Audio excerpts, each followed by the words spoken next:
Pagdating ng edad na 60 pataas, marami sa atin ang napapaisip. Ano pa kaya ang maaari kong gawin para manatiling malakas, malinaw ang isip at iwas sakit? Hindi may kakaila na habang tumatanda, mas bumabagal ang metabolismo, humihina ang resistensya at mas nagiging sensitibo ang katawan sa maling pagkain. Pero ayon sa maraming pag-aaral, hindi pa huli ang lahat. Sa katunayan, ang tamang pagkain, lalo na ang prutas, ay may napakalaking papel sa pagpapahaba ng buhay at pagpapanatili ng kalidad ng kalusugan ng mga senior.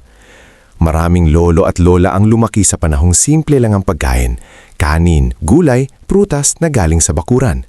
Noon, bihira ang maintenance na gamot. Ngayon, kabaliktaran, mas maraming processed food, matatamis at instant na pagkain. Dito nagsisimula ang maraming karamdaman tulad ng alta presyon, diabetes, rayuma at problema sa puso. Ayon sa research, ang regular na pagkain ng prutas na mayaman sa antioxidants, fiber at natural vitamins ay nakakatulong magpabagal ng pagtanda ng cells, maglinis ng ugat at magpalakas ng immune system. Hindi kailangang mahal o imported ang prutas para maging epektibo. Marami sa mga pinaka-epektibong prutas para sa longevity ay karaniwang makikita sa palengke at kadalasan ay bahagi na ng kulturang Pilipino. Ang sikreto ay araw-araw at tamang dami, hindi minsanan lang. Maraming senior ang nagbabahagi ng karanasan na nang magsimula silang kumain ng prutas araw-araw, napansin nilang mas gumaan ang pakiramdam, mas maayos ang pagdumi, mas bihira ang pagkakasakit at mas malinaw ang pag-iisip. Sa video na ito, tatalakayin natin ang 6 na pinakamahuhusay na prutas na dapat kainin ng mga senior araw-araw upang mapalakas ang katawan, mapahaba ang buhay at manatiling aktibo kahit lampas 60 na. Ang bawat prutas ay may partikular na benepisyo ayon sa siyensya at sa tunay na karanasan ng mga nakatatanda. Pakinggan, unawain at baka isa rito ang kulang sa inyong pang-araw-araw na pagkain. Unang prutas, papaya. Ang papaya ay matagal nang kilala bilang prutas ng mga lolo at lola at may magandang dahilan kung bakit. Ayon sa siyentipikong pag-aaral, ang papaya ay mayaman sa papain, isang natural enzyme na tumutulong sa digestion. Habang tumatanda, humihina ang kakayahan ng tiyan na tunawin ang pagkain, kaya madalas makaranas ang senior ng kabag, bloating at hirap sa pagdumi. Ang papaya ay natural na solusyon sa problemang ito. Mayaman din ang papaya sa vitamin C na mahalaga sa immune system. Ayon sa research, ang regular na vitamin C intake ay nakakatulong labanan ng impeksyon at nagpapabilis ng paggaling ng sugat, isang mahalagang bagay para sa matatanda na mas mabagal mag-heal. Maraming senior ang nagsasabi na mas bihila silang sipunin o ubuhin mula nang gawing regular ang pagkain ng papaya. Bukod dito, ang papaya ay may beta-carotene at antioxidants na lumalaban sa free radicals. Ang mga ito ang sanhi ng mabilis na pagtanda ng cells. Sa madaling salita, ang papaya ay tumutulong pabagalin ang pagtanda mula sa loob. May mga lola na nagkukwento na mas gumanda ang kanilang balat at mas lumiwanag ang pakiramdam ng katawan nang maging bahagi ng kanilang almusal ang papaya. Isa pa sa mahalagang benepisyo ng papaya ay ang tulong nito sa blood sugar control kapag kinain sa tamang dami. Hindi ito kasing taas ng glycemic load kumpara sa ibang matatamis na prutas. Kaya para sa senior na may diabetes o pre-diabetes, ang papaya ay mas ligtas na pagpipilian kaysa sa processed sweets. Ang payo ng mga eksperto, kalahating tasa hanggang 1 tasa ng hinog na papaya kada araw ay sapat na. Sa kultura ng Pilipino, ang papaya ay simbolo ng simpleng pamumuhay at mahabang pasensya. Sa murang halaga at napakalaking benepisyo, tunay itong prutas na karapat-dapat kainin araw-araw ng mga senior. Pangalawang prutas, mansanas. May kasabihan na an apple a day keeps the doctor away at hindi ito basta kasabihan lamang. Ayon sa maraming pag-aaral, ang mansanas ay isa sa pinakamabisang prutas para sa heart health at longevity, lalo na para sa mga edad 60 pataas. Ang mansanas ay mayaman sa soluble fiber na tinatawag na pectin na tumutulong magbaba ng masamang kolesterol o LDL sa dugo. Kapag mababa ang kolesterol, mas mababa rin ang panganib ng baradong ugat at sakit sa puso. Bukod sa fiber, ang mansanas ay may polyphenols, mga natural antioxidants na tumutulong labanan ang pamamaga sa katawan. Ayon sa research, ang chronic inflammation ay isa sa mga pangunahing dahilan ng arthritis, diabetes at demensya sa matatanda. Kaya ang regular na pagkain ng mansanas ay nakakatulong hindi lang sa pisikal na lakas kundi pati sa kalinawan ng isip. Maraming senior ay may problema sa timbang, either sobrang payat o sobra ang timbang. Ang mansanas ay magandang prutas para sa weight management dahil nakakabusog ito ngunit mababa sa calories. May mga lolo na nagsasabing mas kontrolado nila ang pagkain ng kanin at matatamis simula nang gawing merienda ang mansanas sa hapon. Dahil mabagal itong tunawin, mas matagal ang pakiramdam ng kabusugan. May benepisyo rin ang mansanas sa brain health. Ayon sa ilang pag-aaral, ang antioxidants nito ay may kinalaman sa mas mababang risk ng Alzheimer's disease.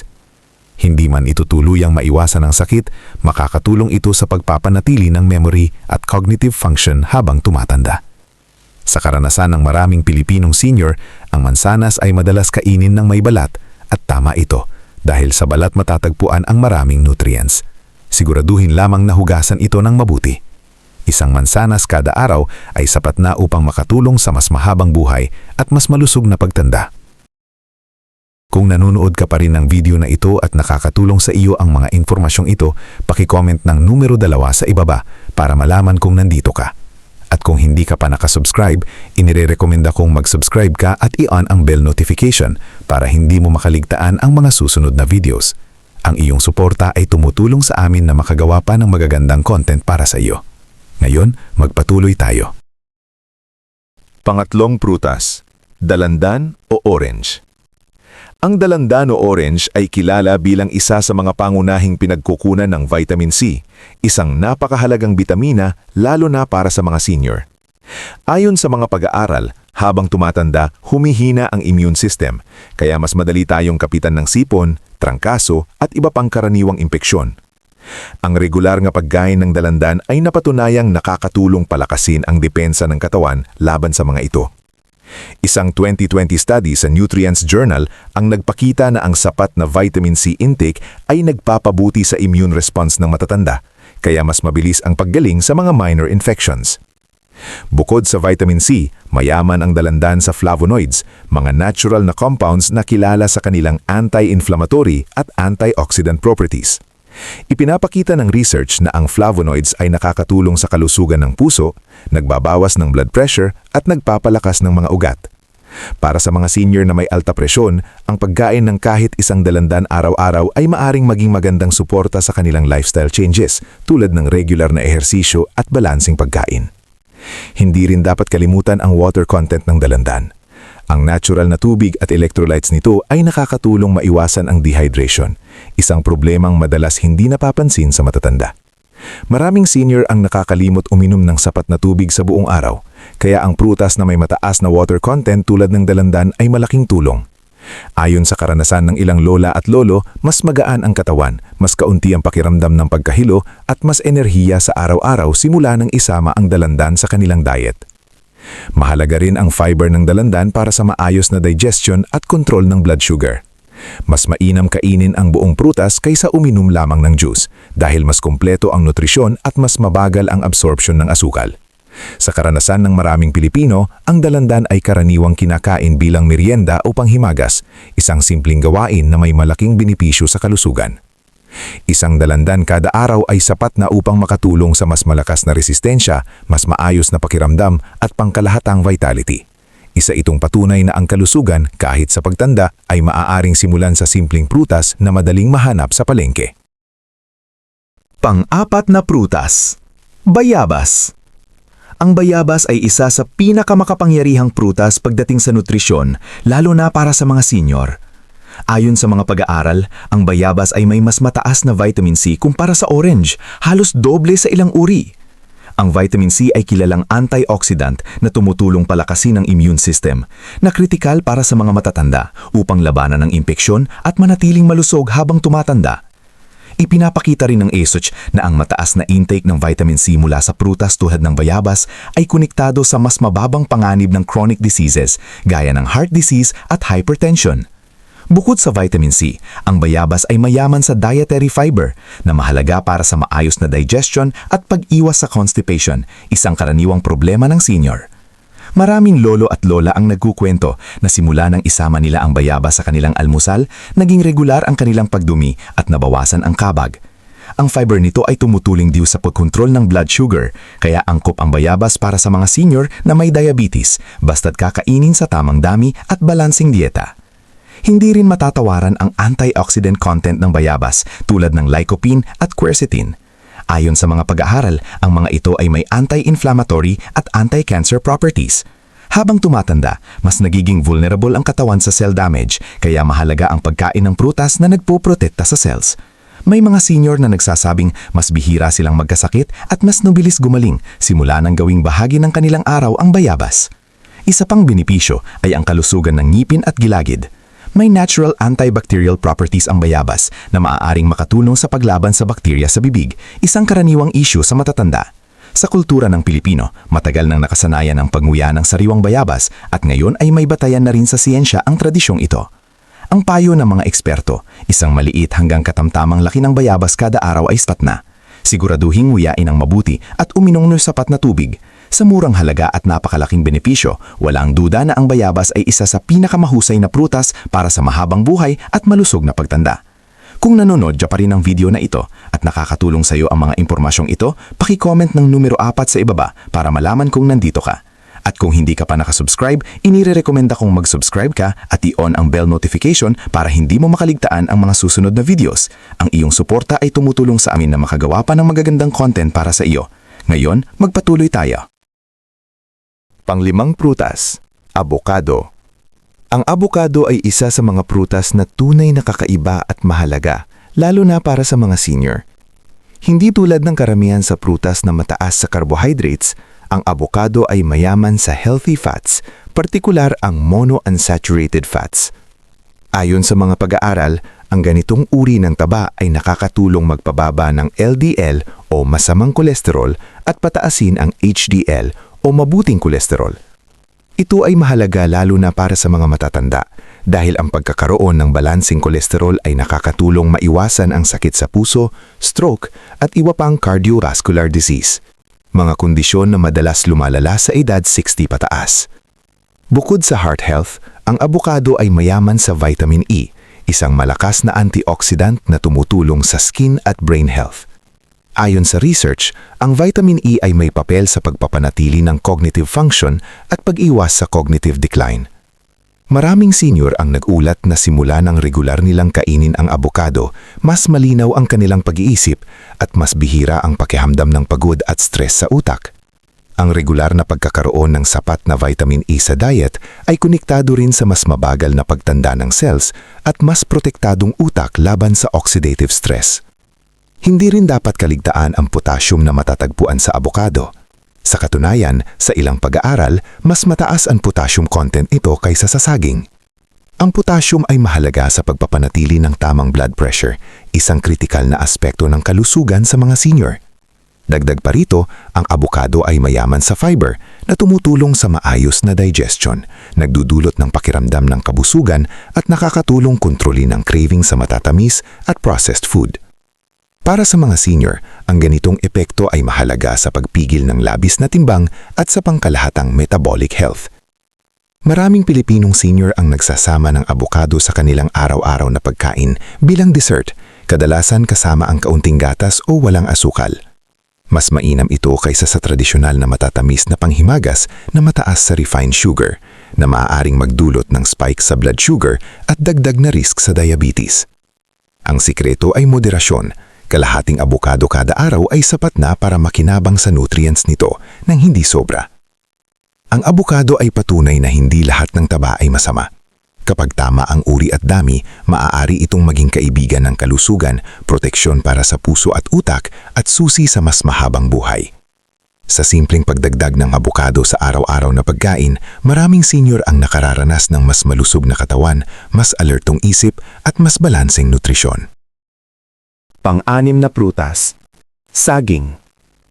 Ang saging ay isa sa pinakakaraniwang prutas sa Pilipinas, ngunit madalas ay minamaliit ang benepisyo nito, lalo na para sa mga senior. Ayon sa mga pag-aaral, ang saging ay mayaman sa potassium, isang mineral na kritikal para sa kalusugan ng puso at regulasyon ng blood pressure. Para sa mga edad 60 pataas na kadalasan ay may problema sa alta presyon, ang regular na pagkain ng saging ay nakakatulong sa pagpapaluwag ng mga blood vessels at pagbawas ng panganib ng stroke at atake sa puso. Ang potassium sa saging ay sinusuportahan ng mga pag-aaral sa cardiovascular health na nagpapakita na ang sapat na potassium intake ay nakakatulong hindi lamang sa puso kundi pati sa kidney function at overall electrolyte balance. Bukod sa potassium, ang saging ay mayaman din sa dietary fiber na mahalaga para sa maayos na pagdumi. Maraming senior ang nakakaranas ng constipation at dito malaking tulong ang saging dahil pinapabuti nito ang galaw ng bituka at tumutulong sa natural na detoxification ng katawan. Sa karanasan ng maraming matatanda, kapag nagdagdag sila ng saging sa kanilang araw-araw na pagkain, nabawasan o nawala pa nga ang pangangailangan sa laxatives. Ito ay isang natural at ligtas na solusyon, walang adverse effects at abot kaya. Hindi rin matatawaran ang papel ng saging sa brain health dahil ito ay mayaman sa vitamin B6. Ayon sa research, ang B6 ay mahalaga sa produksyon ng neurotransmitters tulad ng serotonin at dopamine na may malaking kinalaman sa memorya, mood at kalidad ng pagtulog. Maraming senior ang nakakapansin ng mas malinaw na pag-iisip at mas maayos na tulog kapag regular ang pagkain ng saging. Bukod dito, nagbibigay din ang saging ng natural energy at hindi ito nagdudulot ng biglaang spike sa blood sugar kung kakainin sa tamang dami, kaya safe ito kahit sa mga may pre-diabetes o type 2 diabetes. Sa tradisyon ng manayolo at lola sa probinsya, ang saging ay palaging bahagi ng almusal o merienda. Maraming kwento ng matatanda na kahit walang ulam, sapat na ang isang piraso ng saging para magkaroon ng lakas at sigla sa buong umaga. Ang sikreto ay huwag sobra. Isang piraso kada araw ay kadalasang sapat na para sa benepisyo nito. Sa simpleng prutas na ito, makikita natin na ang susi sa mas mahabang buhay at mas malusog na pagtanda ay minsan nasa pinakasimple at pinakaabot kayang pagkain. Pangwakas na kaisipan.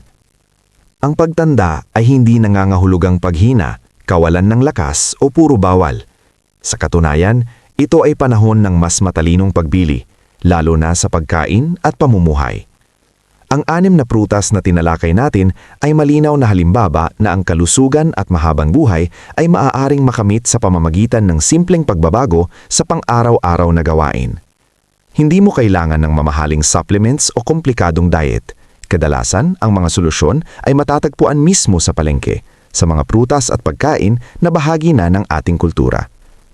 Maraming senior ang nagbabahagi ng kanilang karanasan na nang simulan nilang kumain ng prutas araw-araw, hindi man biglaan, unti-unti nilang naramdaman ang pagbabago. Mas maayos ang tulog, mas malinaw ang isip, mas bihira ang pagkakasakit. Ayon sa pananaliksik, ang regular at consistent na pagkain ng prutas at gulay ay may direktang epekto sa pagpapababa ng chronic inflammation, pagpapanatili ng malusog na puso at pagpapalakas ng immune system. Kahit ang simpleng antioxidant, fiber at natural na bitamina sa prutas ay nakakatulong sa pagprotekta sa utak at kasukasuan laban sa degenerative diseases. Mahalagang tandaan na ang prutas ay hindi gamot na iniinom lamang kapag may sakit. Ito ay pang-araw-araw na proteksyon para sa katawan, isang investment sa kalidad ng buhay. Kapag sinamahan ng tamang galaw, sapat na pahinga at positibong pananaw sa buhay, naliging mas makabuluhan ang pagtanda.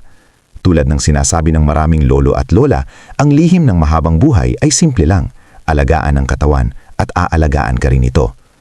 Kung ikaw ay lampas 60 na o may mahal sa buhay na lolo't lola, simulan na ngayon. Isang prutas sa isang araw. Maliit na hakbang, ngunit sa paglipas ng panahon, nagdudulot ito ng malaking pagbabago.